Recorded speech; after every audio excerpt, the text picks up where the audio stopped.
82-year-old Samuel Bryant, a retired black school teacher and beloved community figure, started his Saturday morning like any other. Wearing his signature brown flat cap and neatly pressed sweater, Samuel stepped out into the cool autumn air. He was a man of quiet dignity, known for his wisdom, kindness, and unwavering commitment to his community. This morning, however, Samuel decided to treat himself to a visit to Mason's Barbershop. It was a tradition for many in the small southern town of Willow Creek, a place where generations of locals had gone to swap stories and freshen up their looks.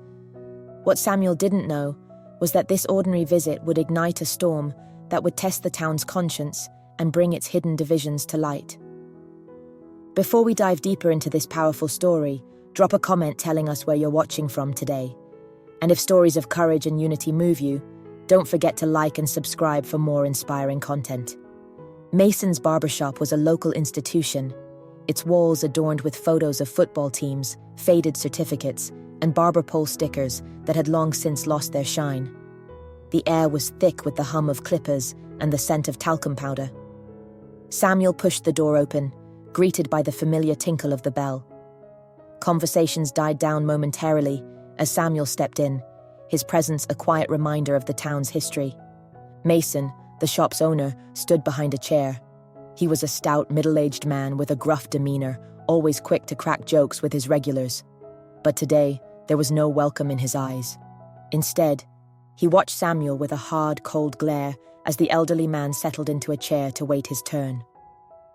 Minutes later, Mason approached him, his voice sharp. "Sam, you don't belong here anymore." The room fell silent. The sound of clippers stopped mid-buzz. Samuel looked up, his calm gaze meeting Mason's. "Excuse me?"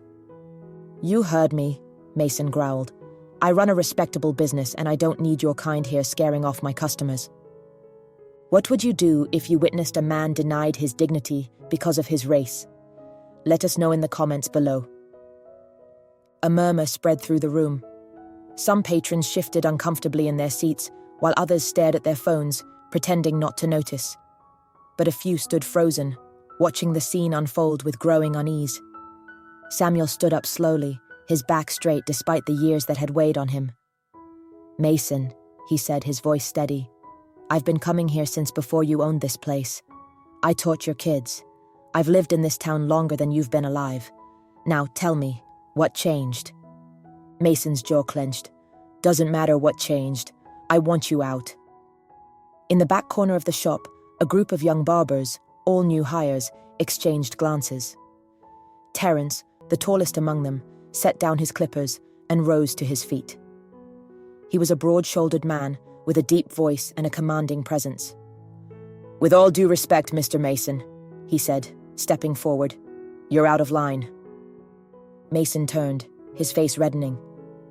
"You got something to say, boy?" Terence didn't flinch. "Yeah, I do. Mr. Bryant has earned his place here just like anyone else. You don't get to take that away from him." The room grew even tenser. Another barber, Miguel, joined Terence. "He's right," Miguel said, his voice calm but firm. "If you kick him out, you're not just disrespecting him, you're disrespecting all of us." Mason's face twisted with rage. "You don't tell me how to run my shop." At that moment, the bell above the door jingled again. A group of teenagers, Samuel's former students, entered, laughing and chatting. They stopped short, sensing the tension. One of them, a girl named Kayla, recognized Samuel and immediately understood what was happening. "Mr. Bryant?" she asked, her voice trembling. "What's going on?" Samuel turned to her with a gentle smile. "Just a misunderstanding, Kayla." But Kayla wasn't convinced. She pulled out her phone and began recording. "This isn't right," she said, loud enough for everyone to hear. Mason's eyes darted around the room. The sight of more phones being raised only fueled his anger. "You all think you're going to turn this into some circus?" he shouted. "This is my shop, and I make the rules." As the tension mounted, a loud scraping sound echoed through the room. It was Terence, dragging a chair into the center of the floor. He placed it directly in front of Samuel. "Mr. Bryant," he said, gesturing to the chair, "please sit down. I'll cut your hair myself." The room erupted into chaos. Mason lunged toward Terrence, shouting, "You're fired! All of you are fired!" But before he could take another step, Miguel and another barber, Jalen, stepped between them. "You lay a hand on him," Jalen warned, "and you'll regret it." The teenagers began chanting, "Let him stay! Let him stay!" Their voices grew louder, joined by other patrons who had been silently watching but could no longer stay quiet. Outside, passers-by stopped to peer through the windows, curious about the commotion. Mason, now visibly sweating, looked around the room. He was outnumbered and outmaneuvered.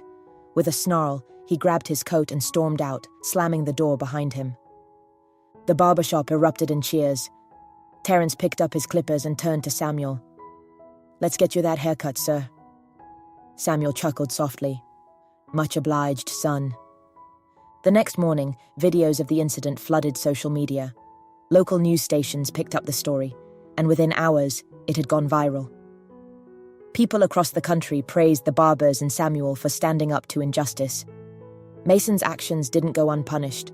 Faced with widespread outrage and a growing boycott, he was forced to sell the shop. The new owners, Terrence, Miguel, and Jalen, who renamed it Legacy Barbershop in honor of Samuel and the values he represented. On opening day, the shop was packed.